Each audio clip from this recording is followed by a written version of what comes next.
ഇവിടെ ഷെജി ചോദിച്ചല്ലോ അദ്ദേഹത്തോട്, റംഷാദോട് ചോദിച്ചല്ലോ, എങ്ങനെയാണ് പാലത്തായി കേസിലെ പ്രതിയായിരിക്കുന്ന എന്തെല്ലാം കോലാഹലം ഉണ്ടാക്കിയതാണ് ഇവർ, ആ പ്രതിക്ക് എങ്ങനെയാണ് ജാമ്യം കിട്ടിയത്, അദ്ദേഹം എങ്ങനെയാണ് പുറത്തു വന്നത്, അതിന് സഹായം ചെയ്താരാണ്? നിങ്ങളുടെ ആഭ്യന്തര വകുപ്പാണ്, നിങ്ങളുടെ മുഖ്യമന്ത്രിയാണ്, സംഘപരിവാറുമായിട്ടുള്ള ഡീലാണ്. അദ്ദേഹം ഇവിടെ വിശ്വാസ സംരക്ഷണത്തെക്കുറിച്ചൊക്കെ പറഞ്ഞു. നിങ്ങൾ ശബരിമലയിൽ വിശ്വാസ സംരക്ഷണത്തിന് വേണ്ടി RSSകാരുടെ കൂടെ ചേർന്നാണ് സമരം ചെയ്തത്. മറന്നു പോകണ്ട റംഷാദെ, മറന്നു പോകണ്ട. ഞങ്ങളാരുമല്ല സുപ്രീം കോടതി പോയത്. സുപ്രീം കോടതി പോയത് BJPയുടെ തന്നെ മഹിളാ അഭിഭാഷക സംഘമാണ്. സുപ്രീം കോടതിയിൽ ഒരു വിധിയുണ്ടായി. സ്വാഭാവികമായ ഒരു വിധിയുണ്ടായാൽ സ്റ്റേറ്റ് ഗവൺമെൻറ് എന്താണ്, ദേവസ്വം സ്റ്റേറ്റിൻ്റെ ഉത്തരവാദിത്തമാണ്. ശബരിമല എന്ന് പറഞ്ഞാൽ സ്റ്റേറ്റിൻ്റെ കീഴിലാണ്, സ്റ്റേറ്റിൻ്റെ കീഴിലുള്ള ദേവസ്വം ബോർഡിൻ്റെ കീഴിലാണ് അത്. അപ്പോൾ സ്വാഭാവികമായിട്ട് നടപ്പാക്കാൻ നിർബന്ധിതമാണ്. പക്ഷെ നിങ്ങളെന്താണ് ചെയ്തത്? RSS കോടതിയിൽ പോയി ഉണ്ടാക്കിയ ഒരു വിധി, ആ വിധി നടപ്പാക്കരുതെന്ന് പറഞ്ഞ് നിങ്ങൾ RSSകാരെ കൂടെ ചേർന്നു. എന്നിട്ട് കേരളത്തിൽ ആർത്തവ ലഹളകൾ ഉണ്ടാക്കാൻ നോക്കി. നെഹ്റുവിയൻ ലെഫ്റ്റാണെന്ന് നെഹ്റു എന്താണ് ഇതിനെക്കുറിച്ചൊക്കെ പറഞ്ഞിട്ടുള്ളത് എന്ന് ഒന്ന് വായിച്ചു നോക്കുകയെങ്കിലും ചെയ്യണം. നെഹ്റു എന്താണ് ഈ കാര്യങ്ങളെക്കുറിച്ചൊക്കെ പറഞ്ഞിരിക്കുന്നത് എന്ന് ഒന്ന് വായിച്ചു നോക്കുകയെങ്കിലും ചെയ്യണം. നമുക്ക് വിഷയത്തിലേക്ക് തന്നെ വരാം. നിങ്ങൾ പറയുന്നത് എന്താണ്? നിങ്ങൾ പറയുന്നത് റംഷാദെ അതൊരു മര്യാദയല്ല. സംസാരിക്കാൻ അവസരം കൊടുക്കൂ. റംഷാദ് പറയുന്നത് കേട്ടുകൊണ്ടിരിക്കല്ലേ? ചർച്ചയുടെ ഒരു സ്വാഭാവികതയുണ്ട്. റംഷാദ് അദ്ദേഹം സംസാരിക്കട്ടെ. താങ്കൾ സംസാരിച്ചോണ്ട് മറ്റു രണ്ടുപേരും ഉണ്ടായിരിക്കുകയായിരുന്നില്ലേ? ചർച്ചയുടെ സ്വഭാവത്തിലേക്ക് ഒരു സിക്കറ്റി തുടരാം. റംഷാദെ, താങ്കളിപ്പോൾ ഈ ഉത്സാഹം കാണിക്കുന്നത് മാടാക്കര പള്ളിയിൽ കയറി രമേശ് ചെന്നിത്തലയുടെ പോലീസ് കാണിച്ച തോന്നിയാസത്തെ ന്യായീകരിക്കാനല്ലേ? നിങ്ങൾ 10 വർഷക്കാലമായിട്ട് പോലീസ് ഒന്നും ചെയ്തിട്ടില്ല, വലിയ സംഘീയ അജണ്ടയിലാണ് പ്രവർത്തിച്ചത് എന്ന് പറയുമ്പോൾ 10 വർഷം വിട്. നിങ്ങളിപ്പോൾ അധികാരത്തിൽ 100 ദിവസമായല്ലോ. ഈ 100 ദിവസത്തിനകത്ത് കഴിഞ്ഞ 10 വർഷക്കാലം കേരളം കണ്ടിട്ടില്ലാത്ത ഒരു പള്ളിയിലേക്ക് കയറി, അതും നിസ്കാരപ്പായിൽ ബൂട്ടിട്ട കാലുമായി ചെന്ന് വിശ്വാസികളെ കൈകാര്യം ചെയ്യുന്ന ദൃശ്യം നമ്മുടെ മുമ്പിലുണ്ടല്ലോ, എൻ്റെയും നിങ്ങളുടെയൊക്കെ മുമ്പിലുണ്ടല്ലോ. അതിനാണ് നിങ്ങൾ ഉത്തരം പറയേണ്ടത്. കഴിഞ്ഞ 10 വർഷക്കാലം അങ്ങനെയാണ് ഇങ്ങനെയാണെന്നൊക്കെ പറഞ്ഞ് പ്രചരണം നടത്തി നിങ്ങൾ വോട്ട് വാങ്ങിച്ച് അധികാരത്തിൽ വന്നല്ലോ. നിങ്ങൾ ഇവിടുത്തെ മുസ്ലിം ന്യൂനപക്ഷങ്ങളുടെ ആരാധനാലയത്തിൽ കയറി അവിടെ നരനായിട്ട് നടത്താൻ നിങ്ങൾക്കാരാണ് അധികാരം തന്നത്? പള്ളിക്കകത്തുള്ള പ്രശ്നം വഖഫ് രജിസ്റ്റർ ചെയ്തൊരു പള്ളിയാണ്.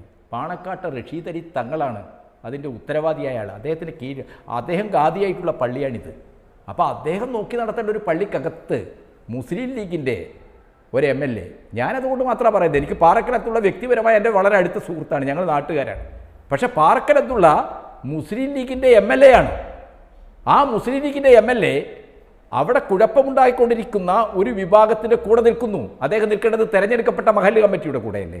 റംഷാദ് ആണെങ്കിൽ ആരുടെ കൂടെ ചെയ്യുക? ആ തെരഞ്ഞെടുക്കപ്പെട്ട ജനാധിപത്യപരമായി അവിടെ ആ മഹല്ലിലെ ആളുകൾ ചേർന്ന് തെരഞ്ഞെടുത്ത കമ്മിറ്റിയാണത്. ആ കമ്മിറ്റി നിയമാനുസൃതമല്ല പ്രവർത്തിക്കുന്നെങ്കിൽ നിങ്ങൾക്ക് വഖഫിൽ പരാതി കൊടുക്കാമല്ലോ. വഖഫ് ബോർഡ് അതിന് ട്രിബ്യൂണൽ വിളിച്ചത് പരിശോധിക്കുമല്ലോ. പക്ഷേ ഇവിടെ എന്താണ് സംഭവിച്ചിരിക്കുന്നത്? പോലീസിനെ അയച്ച് പ്രശ്നം പരിഹരിക്കാൻ. പോലീസ് അവിടെ എത്തുന്നത് എങ്ങനെയാണ്? ഈ അഷറഫും ഈ ഇസ്മായിലും ഒക്കെ ചേർന്ന് അവിടെ ഉണ്ടാക്കിയ കുഴപ്പം. ഇനി ഈ അഷറഫ് എന്ന് പറയുന്ന ആൾ മുസ്ലിം ലീഗിൻ്റെ ശാഖാ പ്രസിഡൻ്റാണെന്നാണ് ഞാൻ മനസ്സിലാക്കുന്നത്. ഈ റംഷാദ് ഈ കാര്യങ്ങളൊക്കെ ഒന്ന് അവിടെ ഫീൽഡിൽ പോയി പഠിക്കുന്നത് നല്ലതാണ്. അപ്പം നിങ്ങളിപ്പോൾ നടത്തിയിരിക്കുന്ന കേരളം കഴിഞ്ഞ 10 വർഷക്കാലമായി കാണാത്ത UDF ഭരിക്കുന്ന കാലത്ത് എല്ലാ കാലഘട്ടങ്ങളിലും സംഭവിച്ചു കൊണ്ടിരിക്കുന്ന ആരാധനാലയങ്ങൾക്കകത്ത് പോലീസ് കയറുക എന്ന് 94-ലെ ശിവഗിരി സംഭവം നിസ്സാരമല്ല. ശിവഗിരിയെ തുടർന്നാണ് RSS ഇന്നത്തെ രീതിയിൽ കേരളത്തിൽ കാല് കുത്തുന്നത് എന്ന് നിങ്ങൾ മനസ്സിലാക്കണം. സ്വാധീനം ഉറപ്പിക്കുന്നതെന്ന് നിങ്ങൾ മനസ്സിലാക്കണം. AK ആൻ്റണി ഈ ഭരിക്കുന്ന സമയത്താണ്, AK ആൻ്റണി ഭരിക്കുന്ന സമയത്ത് AK ആൻ്റണി പറയാത്ത എന്തെങ്കിലും ന്യൂനപക്ഷങ്ങൾ സമ്മർദ്ദ ശക്തിയായിട്ട് അർഹതപ്പെടാത്ത കൂടുതൽ കാര്യങ്ങൾ വാങ്ങിക്കുന്നു എന്ന് പ്രസ്താവന നടത്തിയ ആളല്ലേ? മാധ്യമങ്ങളോട് സംസാരിച്ച ആളല്ലേ AK ആൻ്റണി? മാറാട് പ്രശ്നവുമായി ബന്ധപ്പെട്ട് സംഘപരിവാറിൻ്റെ അജണ്ടയെക്കുറിച്ച് ഒരക്ഷരം മിണ്ടാതെ ന്യൂനപക്ഷങ്ങൾക്കെതിരായിട്ട് പരസ്യ പ്രസ്താവന നടത്തിയ കേരളത്തിൻ്റെ മുഖ്യമന്ത്രിയായിരുന്നില്ലേ AK ആൻ്റണി? ഇതൊക്കെ റംഷാദിന് അറിയില്ലെങ്കിൽ മാറാടുമായി ബന്ധപ്പെട്ട് NV രാജേന്ദ്രൻ ഉൾപ്പെടെയുള്ള ആളുകൾ എഴുതിയ പുസ്തകങ്ങളുണ്ട്, അതൊക്കെ ഒന്ന് വായിച്ചു നോക്കണം. കോൺഗ്രസിൻ്റെ ചരിത്രം രാജ്യത്തും ഈ കേരളത്തിലും എല്ലാ കാലത്തും RSSൻ്റെ കൂടെ നിന്നവരാണ്. 91-ലെ കോലീബി പരീക്ഷിച്ച പ്രദേശമാണ് വടകര. ആ വടകര മണ്ഡലത്തിൽ വരുന്ന പ്രദേശമാണ് ഈ മാടാക്കര. നിങ്ങൾ RSSൻ്റെ അജണ്ടയിൽ എല്ലാ കാലത്തും കളിക്കുന്ന ആൾക്കാരാണ്.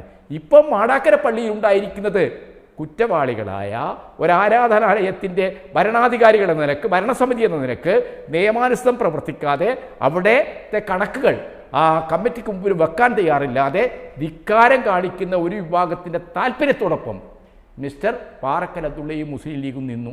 അതുകൊണ്ടാണ് ഞാൻ ലീഗിനെ വിമർശിക്കുന്നത്.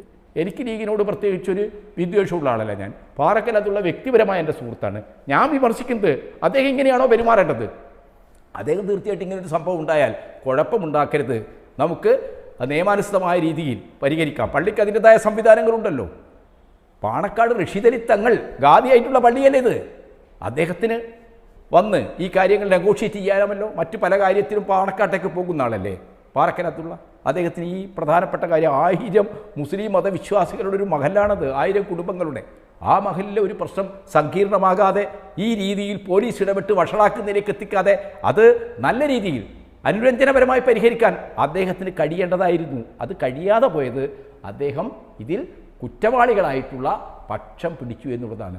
അവരുടെ താല്പര്യങ്ങൾക്ക് വേണ്ടിയാണ് നിലവിലുള്ള കമ്മിറ്റിയെ പ്രതിസന്ധിയിലാക്കുന്ന തരത്തിൽ ഇപ്പോഴത്തെ ഖത്തീബിനെ അവിടെ പൗരോഹിത്യ കർമ്മങ്ങൾ നടത്താൻ അനുവദിക്കില്ല. അങ്ങനെ അദ്ദേഹം നടത്തുകയാണെങ്കിൽ ഞങ്ങൾ തടയും.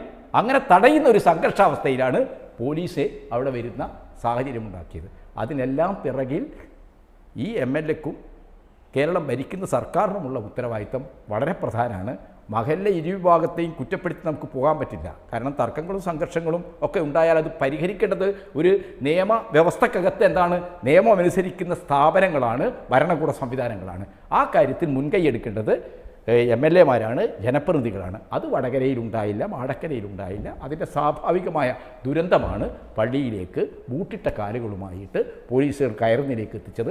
അതിനെക്കുറിച്ചാണ് നമ്മൾ സംസാരിക്കുന്നത്. അപ്പോൾ നിങ്ങളുടെ കാലത്ത് അങ്ങനെ ഉണ്ടായിരുന്നല്ലോ, ഇങ്ങനെ ഉണ്ടായിരുന്നല്ലോ എന്നൊക്കെ പറഞ്ഞ് അതിനെ ന്യായീകരിക്കുന്നത് വളരെ മോശപ്പെട്ടൊരു രീതിയാണ്.